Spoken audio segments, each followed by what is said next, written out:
আসসালামু আলাইকুম, সবাইকে স্বাগতম। তো আজকে আমরা যেটা দেখব সেটা হচ্ছে গাউস জর্ডান এলিমিনেশন পদ্ধতির সিউডোকোড। তো আমি গাউস জর্ডান পদ্ধতি কিভাবে কাজ করে সেটা নিয়ে ডিটেলসে যাব না, আমি জাস্ট সিউডোকোডটা নিয়ে ফোকাস করব। তো আমার তো আমার এখানে তিনটি ইকুয়েশন আছে, থ্রি ভেরিয়েবল ইকুয়েশন। আর যেহেতু গাউস জর্ডান এলিমিনেশন পদ্ধতিতে অগমেন্টেড ম্যাট্রিক্স তৈরি করতে হয়, তাই আমি অগমেন্টেড ম্যাট্রিক্স তৈরি করে রেখেছি এখানে। এখানে এই বামের কলামে 1 2 3 দিয়ে রো নাম্বার বুঝাচ্ছে, আর উপরে 1 2 3 n+1 দিয়ে কলাম নাম্বার বুঝাচ্ছে। কনস্ট্যান্টগুলো n+1 কলামে আছে। তো আমরা শুরু করি। তো সিউডো করে ইউজার যাতে বারবার ইনপুট দিতে পারে সেজন্য আমরা পুরো কোডটাকে একটি ডু লুপের মধ্যে রাখবো। তাহলে লুপের মধ্যে আমাদের প্রথমে কি ইনপুট নিতে হবে? ইনপুট নিতে হবে যে আমাদের কয়টি ভ্যারিয়েবল আছে।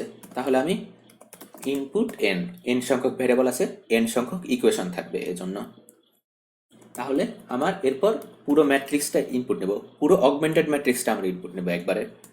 তাহলে অগমেন্টেড ম্যাট্রিক্স যদি ইনপুট নেই, আমি সংক্ষেপে অগম্যাট নাম দিলাম ভ্যারিয়েবলে। এখানে রো হবে এন সংখ্যক আর কলাম হবে n+1 সংখ্যক। কলাম n+1 সংখ্যক।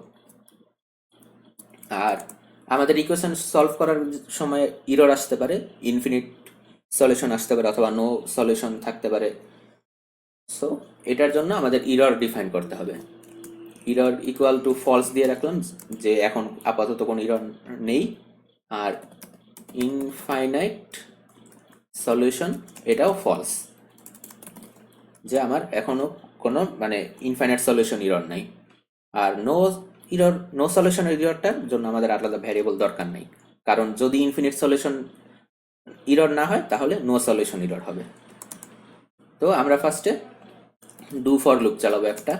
ডু ফর আই ইকুয়াল 1 থেকে n। এখানে কোলনের বদলে 2ও লেখা যেত, সেম জিনিস, এটা যার যার ইচ্ছা। তো এখানে আমি কোলন দেই। তো ডু ফর লুপে আই 1 থেকে n, ফার্স্টে আমি ধরে নেই আই দিয়ে আমরা রো বুঝাচ্ছি, মানে আমরা রো বরাবর যাচ্ছি। আই আই ইকুয়াল 1 হলে এই রো আমরা ধরবো, আই ইকুয়াল 2 হলে এই রো আমরা ধরবো, এভাবে। তো আমাদের ফার্স্ট টার্গেটটা কি থাকে গস জর্ডান এলিমিনেশনে? যে আমাদের এখানে আইডেন্টিটি ম্যাট্রিক্স বানাতে হবে, মানে মেইন ডায়াগোনাল বরাবর নন জিরো সংখ্যা থাকতে হবে এবং মেইন ডায়াগোনালের বাইরের সব সংখ্যা জিরো হবে। কিন্তু আমরা এখানে দেখতে পাচ্ছি যে মেইন ডায়াগোনাল বরাবর জিরো এসে গেছে। এটাকে আমরা নন জিরো বানাবো কিভাবে?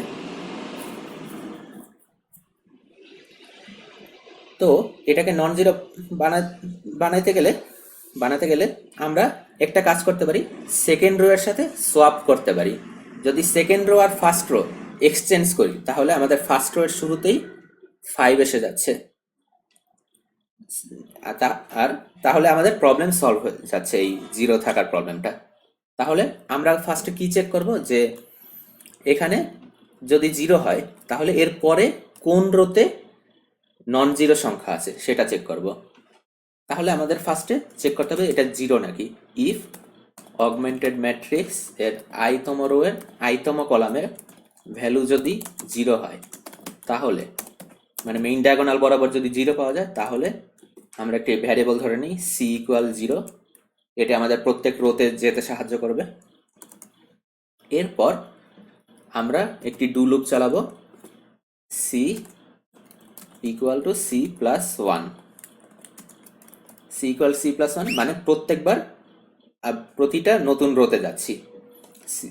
এরপর আমাদের কি করতে হবে, আমরা ফার্স্টে রো 1-এ যাব, রো 2-তে যাব, রো 3-তে যাব। এটা কখন আমরা থামবো? If i plus C greater than N হয়। আমরা প্রত্যেক রোতে যে যাচ্ছি 1 2 3, 3 এর মান কত? এন, মানে সরি এন এর মান 3। এরপর যদি আমরা যাই তাহলে আমরা কিন্তু আর কিছু পাবো না, আর কোনো ইকুয়েশন নাই। তাই আই প্লাস সি এর মান যদি এন এর চেয়ে বড় হয় তাহলে আমরা বের হয়ে যাব এই ডু লুপ থেকে। আর আরেকটা কন্ডিশন আমরা দিব, if augmented matrix I plus C তম রো এর আইতম কলামের মান নট ইকুয়াল টু 0, তাহলে এক্সিট। আমি এই চিহ্নটা দিয়ে নট ইকুয়াল টু বোঝাচ্ছি, এটাকে টিলডে সাইন বলে, টিলডে সাইন। তো এটা ম্যাটল্যাবে এভাবে নট ইকুয়াল টু বোঝায়। এটার অর্থটা কি? আমরা যদি আই প্লাস সি তম রোয়ের আইতম কলামের মান 0 পাই, কেন? কারণ আমি আগেই বলেছি যে এখানে যদি আমি 0 পাই, এই যে আই এই সেলটার মান যদি 0 পাই, এরপর আমরা প্রত্যেক রোতে চেক করব। সি এর মান যদি 1 হয়, তাহলে আমরা আই প্লাস 1 তম রোয়ের আই এর মান চেক করব। আই এটার মান যদি 0 হয়, তাহলে আই প্লাস 1 তম রো কোনটা হবে? এটার মান যদি আমরা 0 পাই, এটার মান যদি আমরা নন 0 পাই, তাহলে আমাদের কিন্তু কাজ হয়ে গেছে যে আমরা এই রো এর সাথে উপরের রোটা সোয়াপ করব। তাহলে আমরা এজন্য লুপ থেকে বের হয়ে গেলাম। এন্ড ডু, আমরা লুপ এখানেই শেষ করে দিলাম। এরপর এখনো কিন্তু আমরা সোয়াপ করি নাই, আমরা জাস্ট ডিটেক্ট করেছি যে কোন রো এর সাথে আমরা সোয়াপ করতে পারি। এখন আমরা চেক করব যে আসলেই মানে সোয়াপ করা যাবে কিনা। I plus C greater than যদি এন হয়, তাহলে কিন্তু আমাদের ইরর হবে, এটা একটা ইরর ইকুয়াল টু ট্রু। কেন? কারণ আমি আগেই বলেছি যে আমরা যে প্রত্যেকটা রোয়ে যাচ্ছি, আই এর মান কিন্তু আই প্লাস সি এর মান কিন্তু এন এর চেয়ে বড় হতে পারবে না। আই প্লাস সি এর মান এন এর চেয়ে বড় হবে কখন? ধরা যাক আমাদের প্রত্যেকটা জায়গায় এক্স এর কোএফিসিয়েন্ট 0 আছে, তাহলে আমরা ফার্স্টে 0 পেলাম, augmented matrix i comma I এর মান 0। এরপর আমরা এই লুপের ভিতর ঢুকবো এবং প্রত্যেকটা রোতে গিয়ে দেখব সি প্লাস 1 হচ্ছে প্রত্যেকবার। তাহলে ফার্স্টে এই রোতে গেলাম, এখানেও 0 পেলাম। এরপর এই রোতে গেলাম, এখানেও 0 পেলাম। এরপরে তো আর কোনো ইকুয়েশন নাই। তার মানে কি? এটা একটা ইরর না যে আমাদের প্রত্যেকটা ইকুয়েশনে এক্স এর মান 0। প্রত্যেকটা ইকুয়েশনে যদি এক্স এর কোএফিসিয়েন্ট যদি 0 হয়, তাহলে আমরা কিন্তু কোনোদিন এক্স এর মান বের করতে পারবো না। সো অন্তত একটা ইকুয়েশনে এক্স এর কোএফিসিয়েন্ট নন 0 হতে হবে। সেটাই, যদি I plus C greater than N হয়, তার মানে আমার প্রত্যেকটা ইকুয়েশনে কোএফিসিয়েন্ট 0, এক্স এর কোএফিসিয়েন্ট 0। তাই এটা একটা ইরর ট্রু। এবং যদি ইরর হয়, তাহলে এখানে তো আমার আইডেন্টিটি ম্যাট্রিক্স বের করার কোনো দরকারই নাই। তাই আমি এখানে এক্সিট দিয়ে দিলাম। এই এক্সিটটা হচ্ছে এই ডু ফর লুপের এক্সিট, মানে এই পুরো আইডেন্টিটি ম্যাট্রিক্স বানানোর প্রসেসটা থেকেই আমি বের হয়ে যাব। আমার তো লাভ নেই, জীবনেও আইডেন্টিটি ম্যাট্রিক্স তৈরি করতে পারবো না যদি এই যে সবগুলো ইকুয়েশনে কোএফিসিয়েন্ট 0 থাকে, তাই না? তাই আমি এক্সিট দিয়ে দিলাম। তো আমরা আবার আগের পজিশনে যাই। আর যদি ইরর না হয়, ধরা যাক আমরা পেলাম একটা রো সোয়াপ করার মতো, এলস কি হবে? আমরা এই যে ফার্স্টের রো আর সেকেন্ড রো কিন্তু সোয়াপ করতে পারি। আমরা সেকেন্ড রোতে এখানে নন 0 যেহেতু আছে, তাই সোয়াপ করতে পারি। তাহলে কি করব? Swap augmented matrix row equal to I, আর augmented matrix row equal to I plus C, এই দুটো রো আমরা সোয়াপ করব। মানে আই, এই যে আই, এই রোটা আর এই রোটা আমরা সোয়াপ করব। তাহলে এই দুটো রো যদি আমরা সোয়াপ করি, তাহলে কিরকম হবে আমাদের অগমেন্টেড ম্যাট্রিক্সটা? এরকম হবে। আমি সোয়াপ করলাম এখানে, তাহলে আমার 5 9 4 35 এটা ফার্স্ট রোতে এসে গেল। সুতরাং আমার এখন দেখা যায় মেইন ডায়াগোনাল বরাবর কোনো 0 নাই। তো আমাদের এই সোয়াপের প্রবলেমটা সলভ হয়ে গেল। তাহলে আমরা এখানে এন্ড ইফ দেই, আর এখানে এন্ড ইফ। এই এন্ড ইফটা হচ্ছে এই যে augmented matrix i comma I 0, এইটার এন্ড ইফ। আমার সব এই 0 চেক করা হয়ে গিয়েছে। এরপর আমি মেইন সলিউশনে যাব। এখন মেইন সলিউশনটা কি? আমি মেইন ডায়াগোনাল বাদে সব সংখ্যা 0 বানাবো। তো আমি এখানে আবার আরেকটি ডু ফর লুপ চালাই, যে ইকুয়াল টু 1 to n। এই ডু ফর লুপটা কিন্তু আমার বাইরের এই যে do for i 1 to n এটার মধ্যেই আছে। তো এখানে এই দুটো ডু ফর লুপের কাজটা কি? আমরা এখানে ধরে নিই আই দিয়ে আমরা প্রত্যেকটা কলামে যাব, আর জে দিয়ে প্রত্যেকটা রোতে আমরা যাব। তাহলে আমরা প্রত্যেকটা কলামে এটা হবে আই, এটা হবে আই প্লাস ওয়ান, এভাবে আর কি যাবে। আর একইভাবে আমরা জে দিয়ে প্রত্যেকটা রোতে যাব, মানে জে দিয়ে আমরা 1 নাম্বার রোতে যাব, 2 নাম্বার রোতে যাব, 3 নাম্বার রো, এভাবে। আমার তো একটা সেল প্রকাশ করতে রো লাগে আর কলাম লাগে, তাই ওগুলোর হিসাবেই আমি আই এবং জে দিয়ে বুঝাচ্ছি। তাহলে ধরা যাক আমি এই নাম্বারটা 0 বানাতে চাই, তাহলে কি করব? যদি আমরা এটাকে 0 বানাতে চাই, তাহলে আমার এই সেলটার আই আর জে এর মান কত হবে? আমি আগে বলেছি আই দিয়ে কলাম বুঝাচ্ছি, তাই এই সেলটার আই এর মান হবে 2, এই সেলটার আই এর মান হবে 2, আর এই সেলটার জে এর মান হবে 3, জে এর মান 3, রাইট? আই এর মান 2, জে এর মান 3। তাহলে আমরা যেটা করতে পারি যে এখানে এই ডু ফর লুপের মধ্যে আমরা if I not equal to J, এটা দিয়ে আমি নট ইকুয়াল বুঝাচ্ছি। তাহলে আই নট ইকুয়াল টু যদি জে হয়, মানে কি? আই ইকুয়াল টু জে হলে মানে আমাদের ওটা মেইন ডায়াগোনাল বরাবর অবস্থিত। আবার বলতেছি, আই ইকুয়াল জে হলে সেটা মেইন ডায়াগোনাল বরাবর অবস্থিত। আর আমরা কিন্তু মেইন ডায়াগোনালকে 0 বানাতে চাচ্ছি না, মেইন ডায়াগোনালের বাদে সব সংখ্যাকে 0 বানাতে চাচ্ছি। তাই আমাদের কন্ডিশনটা হচ্ছে I not equal to J, তাহলে আমরা 0 বানাবো। এখানে আমার এখন মাল্টিপ্লায়ার লাগবে একটা, পি ইকুয়াল, আমি এটা ফার্স্টে লিখি তারপর বুঝাচ্ছি। অগমেন্টেড ম্যাট্রিক্স জে তম রো আই তম column divided by augmented matrix I তম রো আই তম কলাম।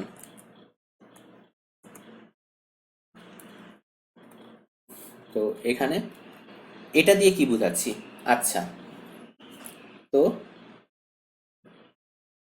আমরা এটাকে তো 0 বানাতে চাচ্ছি। এটাকে 0 বানাতে হলে তাহলে কি করা লাগবে? আমরা একটা রো অপারেশন করতে পারি, যে আমরা যখন হাতে কলমে করি তখন এই রো অপারেশনটা আমরা নর্মালি করতে পারতাম, যে r3 ইকুয়াল টু, আমরা কিন্তু r3 এটাকে 0 বানাতে চাচ্ছি, তাহলে r3 equal to 1/5 into r2 minus r3। আচ্ছা, এটা r3টাকে শুরুতে লিখি, r3 মাইনাস 1/5 ইন্টু r2। এটা কিভাবে পেলাম? যে r3 প্রত্যেকটা সংখ্যা থেকে আমরা r2 এর 1/5 বিয়োগ করব। তাহলে আমরা ফার্স্টে কি করব? r2 কে 1/5 দিয়ে গুণ করব, তাহলে 0 ইন্টু 1/5 0, 5 ইন্টু 1/5 1 থাকে, এভাবে বাকি সংখ্যাগুলো হবে। এরপর যদি আমরা r3 থেকে এটাকে বিয়োগ করি, তাহলে 1 মাইনাস 1 এখানে 0 হয়ে যায় কিন্তু, তাই না? তাহলে আমরা টার্গেট থাকে এখানে যেই সংখ্যাটা আছে এখানেও সেই সংখ্যাটা বানাবো আমরা। আর এটা আমরা পাচ্ছি কিভাবে? এই যে 1/5 এটা পাচ্ছি কিভাবে? এটা পাচ্ছি আমরা এটাকে এটা দিয়ে ভাগ করে। এখানে যদি আমার 2 থাকতো তাহলে আমার r2কে 2/5 দিয়ে গুণ করা লাগতো, তাই না? r2কে যদি 2/5 দিয়ে গুণ করতাম তাহলে এখানে 2 এসে যেত, এবং তারপর আর কি আমরা বিয়োগ করলে 0 এসে যেত এখানে। সিম্পল হিসাব। তার মানে আমরা কি করছি? এটাই হচ্ছে আমার মাল্টিপ্লায়ারের কাজ, যে অগমেন্টেড ম্যাট্রিক্সের যে তম রো এর আই তম কলামকে, এখানে জে আর আই দিয়ে আমরা কি বুঝাচ্ছি মনে আছে? আমরা যেই সেলটাকে 0 বানাতে চাচ্ছি সেটা রো আর কলাম। তাহলে আমরা এটাকে 0 বানাতে চাচ্ছি, তার মানে অগমেন্টেড ম্যাট্রিক্স জে আই এটা দিয়ে বুঝাচ্ছে আমাদের এই জিনিসটাকে আমরা মেইন ডায়াগোনালের এটা দিয়ে ভাগ করব। মেইন ডায়াগোনালের সংখ্যাটা দিয়ে কেন ভাগ করব? কারণ মেইন ডায়াগোনালের সংখ্যাটা অলওয়েজ নন জিরো থাকে। আমরা কি জানি যে কোনো কিছুকে জিরো দিয়ে কিন্তু ভাগ করা যায় না, তাই আমাদের একটা নন জিরো সংখ্যা লাগবে। নন জিরো সংখ্যা আমরা কোথায় পাবো? আমরা একটু শিওর আছি যে মেইন ডায়াগোনালে নন জিরো সংখ্যা থাকবে, তাই আমরা মেইন ডায়াগোনালের সংখ্যাটা দিয়ে ভাগ করেছি আই কমা আই। মানে আমার এই জে কমা আইকে আমি তাহলে আই কমা আই দিয়ে ভাগ করব। জে কমা আইকে আমি আই কমা আই দিয়ে ভাগ করব, তাহলে আমি কিন্তু এখানে এই এই অংশটা পেয়ে যাচ্ছি, মাল্টিপ্লায়ারটা। তাহলে আগের মতো করে ফেলি। এখন আমরা এই মাল্টিপ্লায়ারটা পেয়ে গেলাম। এখন আমাদের আর কি বাকি আছে, যে তাহলে এই রো এর প্রত্যেকটা সংখ্যাকে আমরা এই মাল্টিপ্লায়ার দিয়ে গুণ করব, এরপর ওটাকে R3 থেকে বিয়োগ করব। তাহলে do for K equal to 1 2 1 থেকে n+1 পর্যন্ত। n+1 কেন? আগে তো সব সময় n পর্যন্ত নিয়েছি, এখন n+1 কেন? কারণ আমার কলাম আছে n+1 সংখ্যক অগমেন্টেড ম্যাট্রিক্সে। আমার পুরো কলাম, পুরো রোটাকেই কিন্তু আমার চেঞ্জ করতে হবে, তাই না? আর পুরো রোতে কয়টা সেল আছে? n+1 সংখ্যক সেল, তাই আমার n+1 পর্যন্ত যেতে হচ্ছে। তাহলে অগমেন্টেড ম্যাট্রিক্স জে কমা কে। জে কমা কে কেন? যেতম রো আর কি, এই রোটার প্রত্যেকটাতে আমি এই মানটা বসাবো, মানে R3 যেটা এখানে, এটাকেই আমি যেতম রোয়ের কেতম সংখ্যা, মানে কে দিয়ে তো আমি প্রত্যেকটা ঘরে ঘরে যাচ্ছি, তাই যেতম রোয়ের কেতম column equal to augmented matrix j comma কে।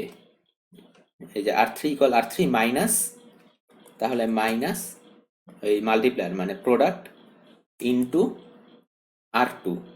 R2কে দিয়ে R2কে আমি কিভাবে বুঝাবো? Augmented matrix i comma k, i comma k, i comma k দিয়ে, মানে এই আই কমা কে এটাই প্রত্যেকটা রোয়ের জন্য, প্রত্যেকটা কি এই যে এই মাঝখানের R2টাকে বুঝাচ্ছে এটা। যদি এটা আই এর মান 3 হতো তাহলে এটা R3 কে বুঝাতো, আই এর মান 1 হলে R1 কে বুঝাতো। এখানে এন্ড ডু। এখানে একটা জিনিস কনফিউজিং লাগতে পারে যে আই কে তো আমি বলেছি কলাম হিসেবে ব্যবহার করতে, কিন্তু এখানে আবার আমি আই দিয়ে রো ইন্ডিকেট করতেছি। এটা একটু মানে কনফিউজিং হলেও পরে ক্লিয়ার হওয়া যাবে আস্তে আস্তে, যে আমি কেন আর কি আইটিকে আবার এখানে রো হিসেবে ইউজ করলাম, আইকে কেন রো হিসেবে ইউজ করলাম, এটা আস্তে আস্তে আর কি বোঝা যাবে। তো আমার এটা শেষ, তাহলে আমি এন্ড ইফ দিয়ে দিই। একইভাবে এটা এন্ড ডু, মানে আমার প্রত্যেকটা রোতে তাহলে প্রত্যেকটা জায়গায় আমার জিরো বানানো কিন্তু হয়ে গেছে। এই ডু লুপটার মাধ্যমে আমার প্রত্যেকটা জায়গায় মেইন মেইন ডায়াগোনাল বাদে প্রত্যেকটা জায়গায় আমার জিরো বানানো কিন্তু হয়ে যাবে। মেইন ডায়াগোনাল বাদে প্রত্যেকটা জায়গায় জিরো বানানো হয়ে যাবে। সো আমি এই ডু ফরটা এন্ড করলাম। এরপর আমার আছে আরেকটা এন্ড ডু করতে হবে আমার বাইরের ডু ফর লুপটা, আমার এই যে এই রো বরাবর এটা আর কি এন্ড করলাম একইভাবে এন্ড ডু। তাহলে আমার আইডেন্টিটি ম্যাট্রিক্সের বেসিক কাজটা শেষ, যে আমি মেইন ডায়াগোনালে নন জিরোর সংখ্যা আনলাম, মেইন ডায়াগোনাল বাদে বাকি জায়গায় জিরো। এরপর আমি কি করব? রেজাল্ট বের করব। রেজাল্ট বের করার সময় আমার ইরর চেক করতে হবে। ইফ ইরর যদি ট্রু হয়, ইরর ট্রু কখন হবে? যদি আমি এই যে এই জায়গায় কিন্তু ইরর ট্রু করেছিলাম, যদি তাহলে ওইটা আমি এখন হ্যান্ডেল করব। তাহলে ইরর যদি ট্রু হয় দেন তাহলে do for i equal to 1 থেকে n পর্যন্ত যাব, সাম ইকুয়াল টু রো সাম করব, অগমেন্টেড ম্যাট্রিক্সের রো ইকুয়াল টু i। এটা দিয়ে কি করছি এটা একটু পরে দেখাচ্ছি। If sum equal to augmented matrix i, n plus 1 infinite solution হবে এটা, তাই এটা ট্রু দিয়ে দিচ্ছি। End if end do. তো এটা দিয়ে আমি কি বুঝাচ্ছি যে যদি ইরর ট্রু হয়, এখন আমরা চেক করব এটা কি ধরনের ইরর, নো সলিউশন ইরর নাকি ইনফিনিট সলিউশন ইরর। এটা আমরা কিভাবে বুঝবো? এখন ধরা যাক আমার অগমেন্টেড ম্যাট্রিক্স রিডিউস হয়ে এভাবে আসলো, ধরা যাক এখানে 0 আছে, এখানে 0, এখানে 0, এখানে 0 আছে। যদি এরকম ফর্মে থাকে এটা কিন্তু কোনো ইরর না। বাট যদি এখানে ধরা যাক 0 আসা গেল, আমার এই যে এরকম গুণ ভাগ করে বিয়োগ টিয়োগ করার ফলে আমার ধরা যাক একটা রোতে এরকম 0 এসে গেল পুরাটাই, তাহলে এখানে কিন্তু আমার ইনফিনিট সলিউশন আছে। এটা 0 আসা মানে কি, এক্স এর মান আমি বের করতে পারবো, ওয়াই এর মান আমি বের করতে পারবো, কিন্তু জেড এর মান কিন্তু অসংখ্য হতে পারে। এখানে 0 ইন্টু জেড কিন্তু আছে, 0টা কোএফিসিয়েন্ট, তাই জেড এর মান তুমি 1 বসাও, 2 বসাও, 3 বসাও, যাই বসাও এই 0 ইন্টু 3 0ই আসে। মানে এই থার্ড ইকুয়েশনটা অলওয়েজ ট্রু হবে। তার মানে এখানে ইনফাইনাইট সংখ্যক সলিউশন আছে। তার মানে কি, আমি কিভাবে বুঝবো ইনফাইনাইট সলিউশন আছে? আমার এখানে যেটা করেছি, আমি ফার্স্টে রো সাম করেছি, পুরা রোটা আর কি যোগ করেছি, যে পুরো রো বলতে আসলে n পর্যন্ত সংখ্যা। এটা আমি যদি একটু ভেঙে লিখি তাহলে আরো বেটার হবে। আসলে সাম ইকুয়াল টু 0, ফার্স্টে আমার যোগফল 0, ডু ফর আমি i ইউজ করে ফেলেছি, তাহলে k ইকুয়াল টু 1 থেকে n পর্যন্ত, সাম ইকুয়াল টু সাম প্লাস, তাহলে i, k। সামের মান আমার শুরুতে 0, পরে এই যে প্রত্যেকটা ঘরে ঘরে যে মানে কে 1 থেকে n পর্যন্ত, 1 থেকে n পর্যন্ত প্রত্যেকটা কলামে গিয়ে আমি প্রত্যেকটা সংখ্যা 0 করতেছি, প্রত্যেকটা সংখ্যা যোগ করতেছি সামের সাথে।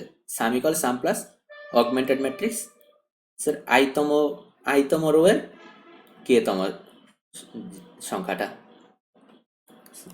তো এখানে যদি আমার এটা হয়, তাহলে if sum equal augmented matrix i, n plus 1, মানে এই তিনটা রো এর যোগফল যদি 0 হয়, এই তিনটা রো এর যোগফল যদি 0 হয়, সরি এই তিনটা সংখ্যার যোগফল যদি 0 হয় তাহলে, বা এটার সমান হয়, তাহলে আমার এটা ইনফিনিট সলিউশন আছে।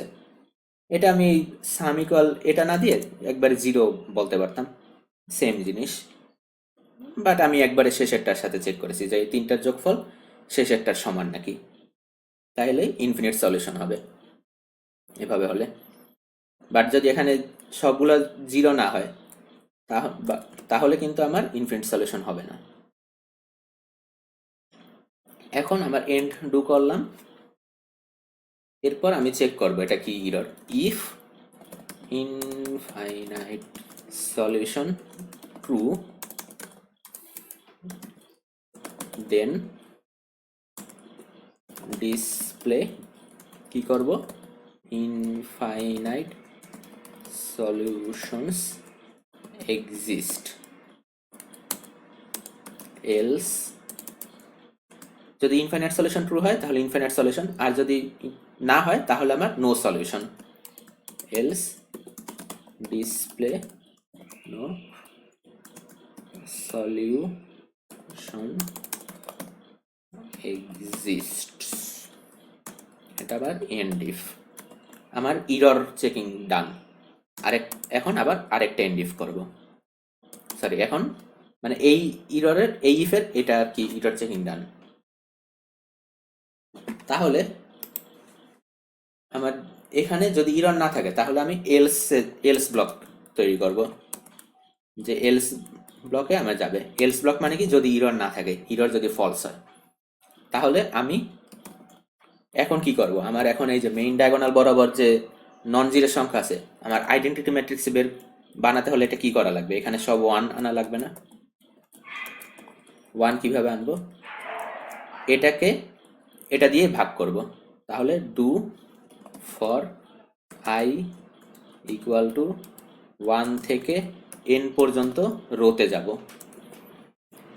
ইফ অগমেন্টেড ম্যাট্রিক্স, আচ্ছা ইফ দরকার নেই, augmented matrix i comma n plus 1 equal to augmented matrix i comma n plus 1 divided by augmented matrix i comma i। এটা দিয়ে যেটা বুঝাচ্ছি সেটা হচ্ছে, আমার যদি এই রোটাকে, এখানে 5 আছে, এখানে 1 বানাতে হলে 5 দিয়ে ভাগ করা লাগবে। এই রোকে যদি 5 দিয়ে ভাগ করি, এটাও তো 5 দিয়ে ভাগ হবে, তাই না? এখানেও যদি 5 দিয়ে ভাগ হয় তাহলে এখানে 7 আসবে। তাহলে ওটাই আমি করছি, যে i তম রোয়ের n প্লাস 1, i তম রোয়ের n প্লাস 1 মানে একবারে লাস্টে যে কনস্ট্যান্ট আছে সেটাকে আমি ভাগ করছি i কমা i দিয়ে, মানে এটা দিয়ে i কমা i। এরপর আমি i কমা i কে 1 বানাই দেব। Augmented matrix i comma i equal to 1, এটাই। এরপর আমি এন্ড ডু করলাম।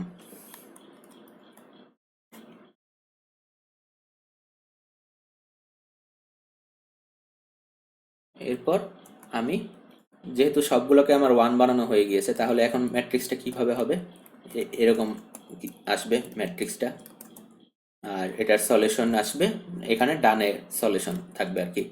এটার এই 3টে ইকুয়েশনের সলিউশন হচ্ছে 1 2 3, তো আমার ডানে সলিউশন থাকবে। তাহলে আমার এখানে ডিসপ্লে করব, ফার্স্ট আমি অগমেন্টেড ম্যাট্রিক্সটা দেখাইতে চাই। তাহলে final augmented matrix equal display augmented ম্যাট্রিক্সটা আমি দেখাবো। এরপর আমি সলিউশনগুলো দেখাবো, display solutions do for i equal to 1 থেকে n পর্যন্ত রোতে ডিসপ্লে অগমেন্টেড ম্যাট্রিক্স i তম রোয়ের n প্লাস 1।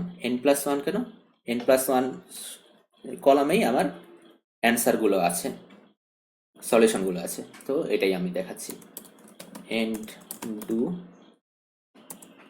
এরপর এলস, এটা এন্ড ইফ দিব, বাস আমার প্রোগ্রাম শেষ। একটু কাজ বাকি আছে, ইউজার কি আবার ইনপুট দিতে চায় সেটা আমি দেখব। এটা আসলে অপশনাল, পরীক্ষার সময় দিলেও হয় না দিলেও হয়। ডিসপ্লে ট্রাই অ্যাগেইন, যদি এই ট্রাই অ্যাগেইনের অপশনটা না থাকে, না দেওয়া হয়, তাহলে এই ফার্স্টের এই ডু লুপের মধ্যে ডু লুপটা দেওয়ারও দরকার নেই। পুরো প্রোগ্রামটা আমি এই যে বাইরের ডু লুপের মধ্যে রেখেছি যাতে এই ট্রাই অ্যাগেইনের অপশনটা দিতে পারি, এটাই। Answer yes or no, input response আমি ইনপুট নেব, if response equal to no তাহলে এক্সিট, যার সে আর কি ইনপুট নিতেছে না তাহলেই লুপ থেকে বের হয়ে যাবে। এরপর এন্ড ডু, আমার প্রোগ্রাম শেষ। ধন্যবাদ সবাইকে।